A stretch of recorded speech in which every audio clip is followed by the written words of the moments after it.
Hey everyone, आज मैं पढ़ाने वाली हूँ ह्यूमन राइट लॉ। कुछ नहीं, बस ऐसे आज मेरा मन था कि कुछ पढ़ाया जाए, तो बस इसीलिए अभी बज रहे हैं 12:25। तो आज हम पढ़ाने वाले ह्यूमन राइट लॉ। जिसको भी लगे कि ये मेरे इम्पोर्टेंट है वो देख सकता है। Okay, human right law. So first of all, we say meaning of human right.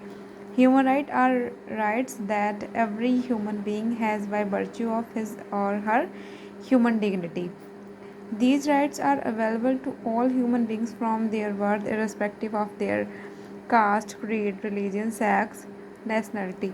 तो बेसिकली ह्यूमन राइट्स मानवाधिकार ऐसे अधिकार हैं जो मनुष्य को बाय बर्थ उसको जन्म से मिलते हैं।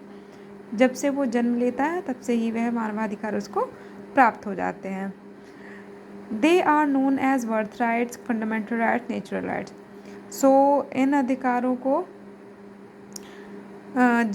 जन्म अधिकार, मूल अधिकार और प्राकृतिक अधिकार भी कहते हैं।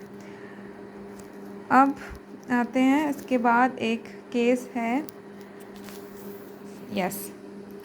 Maneka Gandhi case versus union of India, all India report 1978।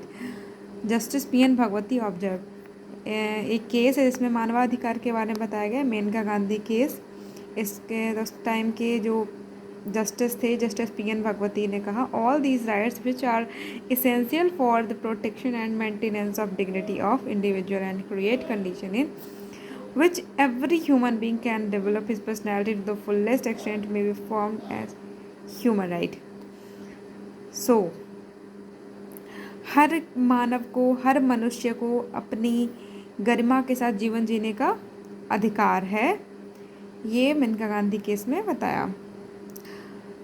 इसके बाद definition of human rights, human right की परिभाषा मानवाधिकार की। जस्टिस दुर्गादास